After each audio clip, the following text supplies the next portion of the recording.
Meet the ultimate best girl duo, two orphan assassins who run a cozy little cafe by day and take out terrorists by night. Yeah, you heard that right. They're serving up coffee, sweets, and a side of world peace. Takina Inoue is the definition of a stone-cold badass with some serious anger issues, while her partner, Chisato Nishikigi, is a sunshine-filled prodigy who could probably dodge bullets while making a latte. Together, they juggle their double lives, balancing latte art with high-stakes missions. But can they keep up the act and protect the world without blowing their cover? Let's just say, things are about to get very interesting. It all kicks off with Chisato, a hyperactive ball of energy, getting an urgent call to work. On the way, she gives a quick rundown of her job, keeping national peace by taking out the bad guys as part of an elite group called Lycoris. Meanwhile, elsewhere in the city, a team of Lycoris agents is in a standoff with a bunch of illegal arms dealers. Things take a turn when the criminals grab one of the agents as a hostage, threatening to kill her if the others don't back off. The team is ordered to wait for Chisato to arrive, but Takina, hot-headed, trigger-happy, and not exactly known for thinking things through, decides to go full Rambo and unloads a machine gun into the situation. It technically works, but Fuki, another agent,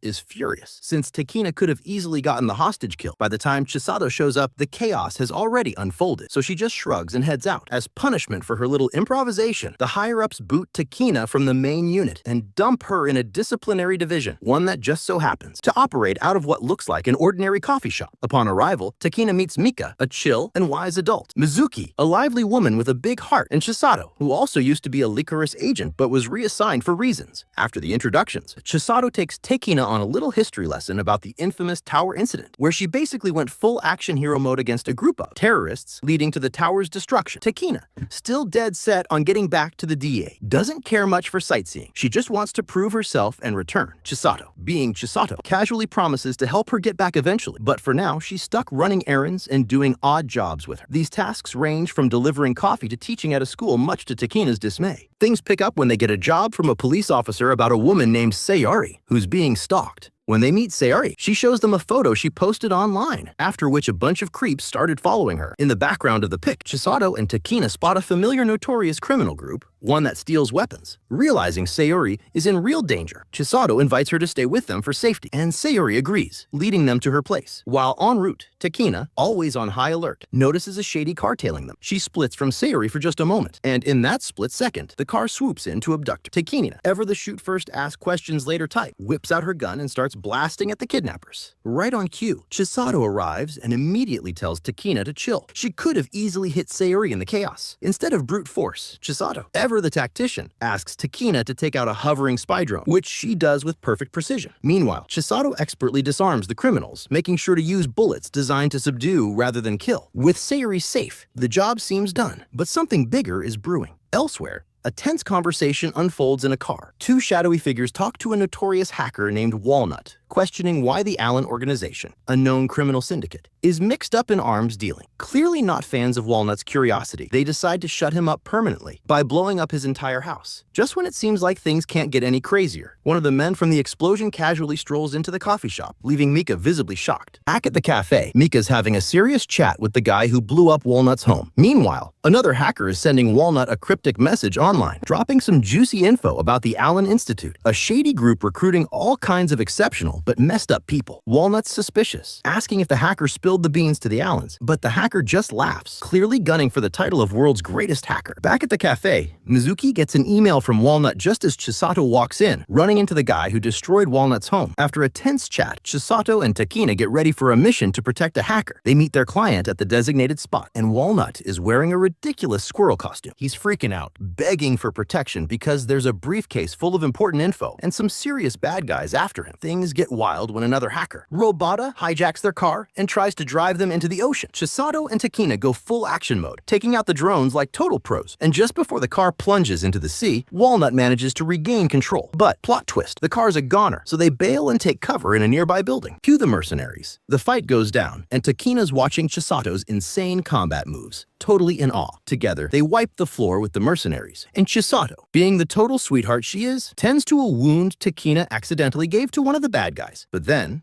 the wounded mercenary gives Chisato a cryptic warning. Danger ahead. Of course, it's too late. Walnut, being the eager beaver he is, opens the door, and boom, gunfire. The bad guys retreat, thinking they've taken out Walnut, tossing him into an ambulance. Chisato and Takina slump in despair, thinking they've failed the mission. But wait, just when they think it's game over, the ambulance radio crackles, and no way. Walnut's voice comes through. Turns out the dead Walnut was Mizuki in a bulletproof squirrel suit. The real Walnut, a young girl, was hidden in Mizuki's suitcase this whole time. Mission success. The enemy thought they killed Walnut, but the real target was safe and sound. News spreads that Walnut is dead, and the bad guys, including Robota, are celebrating their victory. Chisato quickly figures out that Walnut, now going by the alias Kurumi, will be staying with them for a while. She puts Kurumi to work tracking down the guy from Sayuri's photo. And just when things seem to settle, the Allen Institute guy strolls back into the cafe, still asking too many questions about their business. Flashback time. We see Inoue royally screwing up a weapons deal, getting decked by a teammate, and then back to the present, where she's solemnly washing her face like she's in a dramatic movie montage. Meanwhile, Kurumi's on hacker duty, working her magic to enhance an image from Chisato's client. She even outdoes the DA's tech. Much to Mizuki's shock, Chisato rolls into Lycoris all pumped up, announcing an after-hours board game night. Kurumi's all in, but Inoue, hard pass. Mika tries to check in on her, but she shuts him down, just like she does to Chisato's many attempts to drag her into the fun. Then, just outside her door, Mika casually mentions Chisato's fitness exam tomorrow, and that gets Inoue's attention. Turns out, the commander aka the ugly virgin loser boss will be there, so Inoue decides to tag along. Fast forward to the exam site, where Chisato signs in, ready to flex her skills. Before the receptionist can question why Inoue's even there, she jumps in, demanding to see Commander Kusunoki, our favorite ugly loser boss. The receptionist informs her that Kusunoki's busy, and as if that's not annoying enough, some background extras start whispering about her, calling her the friend killer. Inoue ignores them like a pro, determined to wait. Meanwhile, in the locker room, Chisato's getting ready and chatting with Fuki aka the girl who punched Inoue in the first episode. They go back and forth about Inoue's obsession with rejoining the DA, with Fuki basically calling Chisato the weird one for not wanting to return. Chisato's all about that freedom life and doesn't see the appeal. The convo continues as they hit the fitness exam, where Chisato effortlessly destroys every challenge, while Fuki huffs, puffs, and gets more and more frustrated. Then, Commander Kusunoki arrives, questioning Chisato's whole existence as a Lycoris, saying she doesn't do her job properly. Chisato claps back, saying she still works for the DA, then casually calls out Kusunoki for kicking Inoue out unfairly. The commander tries to pin the failed weapons deal on Inoue, but Chisato, being Chisato, whips out proof that the DA actually messed up the timing, not Inoue. Instead of admitting fault, Kusunoki dodges the question and walks off. Cut to Inoue at the shooting range, where she's approached by a new character alert, Sakura Otome. This girl, not nice. She grabs Inoue's hand, throws shade about the friend killer rumors, and then smugly announces herself as Inoue's replacement. Just as she's getting unbearable, Chisato swoops in, literally pulling Inoue away. Before Inoue can even catch her breath, boom, Commander Kusunoki arrives. Inoue immediately tries to clear her name, but the commander isn't having it. Fuki joins in, rubbing salt in the wound, saying the DA has no use for Inoue anymore. Inoue, feeling defeated, runs off, finding a quiet place to sulk. Cue Chisato, who of course finds her. Inoue reminisces about her dreams of being a Lycoris, and Chisato comforts her with a reality check. The DA won't admit they were wrong. She even theorizes that the radio interference on the night Inoue got kicked out was actually a hack. No point in fighting an organization that never acknowledges its flaws. Inoue tries to run off again, but Chisato hugs her, gently telling her it might be time to let go of the DA. Meanwhile, Erika, the girl whose capture led to Inoue's firing, is spiraling. She overhears talk about a mock fight between Chisato, Fuki, Sakura, and Inoue, and rushes to watch. Except Inoue doesn't show, so the fight starts without her. Chisato effortlessly dodges attacks while Fuki and Sakura struggle. Chisato, always hopeful, holds back in case Inoue returns to prove herself. And just as she's about to wrap things up, bam! Inoue finally shows up. Chisato takes out Sakura. Bye, loser, leaving Inoue and Fuki to settle things. Erika watches, stunned. Inoue wins the face-off, and Chisato casually tells her she did pretty well. Meanwhile, Kusunoki and her assistant are low-key impressed by Chisato's dodging skills but call her a cheeky brat while smiling. Afterward, Inoue and Fuki have a final bathroom showdown. Fuki, face swollen, bitter as ever, calls Inoue useless again. But this time, Inoue just doesn't care. She walks away, leaving Fuki fuming while Sakura is off apologizing for sucking so badly. Meanwhile, Erika's back in her room, overthinking everything, still unsure of what to say to Inoue. As for our main duo, Chisato and Inoue walk home together, and for the first time, Inoue is actually smiling. While gaming, Chisato notices something odd. Takina's rocking what looks like men's underwear. Naturally, Chisato's like, Takina, what's up with that? But Takina, ever the practical queen, just shrugs and says they're comfy and that women's options are lacking. Chisato, absolutely scandalized, decides this is unacceptable and announces a mission. Takina must get proper undergarments, and Chisato's dragging her shopping. Meanwhile, Kurumi is deep in hacker mode, still working on that mysterious photo and the missing weapons case. But back to the important stuff, underwear shopping. Chisato and Takina hit the stores, and after a spree, they grab lunch and visit an aquarium. While admiring the fish, Chisato casually drops that she's looking for someone, not for revenge or anything dramatic, just to say thanks. Over at the coffee shop, Mika's having a serious chat with that shady dude from the Allen Institute. Turns out, this guy personally handed Chisato over to Mika, acknowledging that she's basically a combat prodigy. Meanwhile, elsewhere in the city, trouble's brewing. A bunch of armed goons, led by some green-haired weirdo, show up at a subway station, hauling a suitcase full of guns like they're about to throw the worst surprise party ever. Cut to Chisato and Takina, who stumble upon a heavy police and Lycoris presence near the station. Takina, hot-headed and ready to throw hands, wants in, but Chisato reminds her that they're out of uniform and very much unauthorized. Inside the station, things go wild. The armed guys start shooting at an arriving train, but it's empty. Before they can even process that, hidden Lycoris agents ambush them, raining bullets.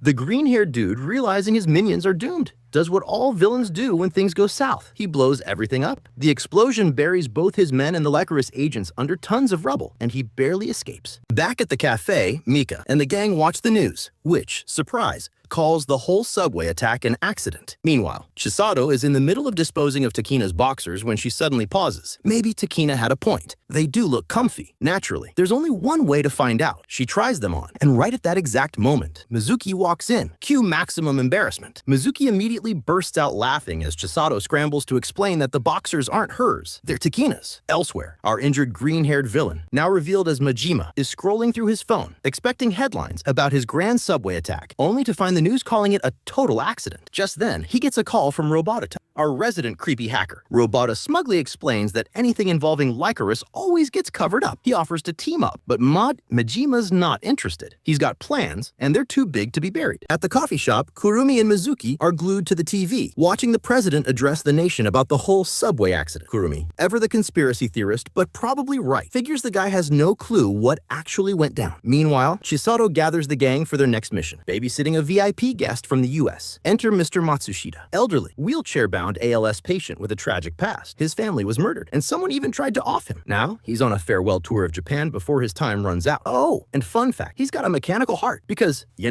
why not throw a little sci-fi into the mix? So, Chisato, Takina, and Mr. Matsushita hit Tokyo's tourist hotspots, but back at HQ, Mika and Kurumi spot something shady, a dude named Jin tailing them. They send Mizuki to scoop up the group, but surprise, Jin gets to her first. Chisato and Takina get the heads up, and Takina, being the human bulldozer she is, rushes off to handle Jin herself. Unfortunately, Jin is built different and easily overpowers her. His mission, take out Mr. Matsushita. The group finally reunite, and that's when Mr. Matsushita drops a plot twist. He wants Jin dead. Turns out, Jin is the one who murdered his family 20 years ago. Chisato steps up for the fight, dodging Jin's attacks with her usual bullet-dancing magic and taking him down with several well-placed rubber bullets. But just as things seem settled, Mr. Matsushita hits her with another wild request: kill him. He recognizes Chisato as someone saved by the Allen Institute, an organization with its own mysterious agenda, and he figures she's got it in her to pull the trigger. But Chisato, that's not her style. She tells him flat out that she's in the business of saving lives, not ending them. And just as she says that, Mr. Matsushita's voice synthesizer suddenly freaks out, and the guy just shuts down like an old computer on its last legs. Mika takes the chance to interrogate Jin, who spills that some rich lady put out the hit order. Meanwhile, Mizuki does some digging and discovers the real Mr. Matsushita. He was a terminally ill patient who vanished from a hospital. And if that wasn't creepy enough, Kurumi uncovers that some degenerate, to be exact, was using tech to impersonate him at night. Oh, and in case things weren't chaotic enough, a lone Lycoris agent was sent to eliminate someone, only to get absolutely wrecked by Majima, who, let's be honest, is the ugliest menace to society, along with his goons. Breaking news, Lycoris agents are dropping like flies, and guess who's among the casualties? The ugly virgin commander herself, Kusunoki. Takina hears the gruesome updates from a freelance Lycoris, and deciding that life is way better and safer with Chisato, crashes at her place for a while. Meanwhile, over in Villain HQ, Majima is not in a good mood. He meets with his sketchy hacker ally, Robota, who drops a bombshell. He's got the deets on the Lycoris agents, and next up on the hit list, none other than Chisato. Majima, already pissed that Robota still can't locate the DA's headquarters, gives him an ultimatum: 3 days to figure it out, or he's a dead man.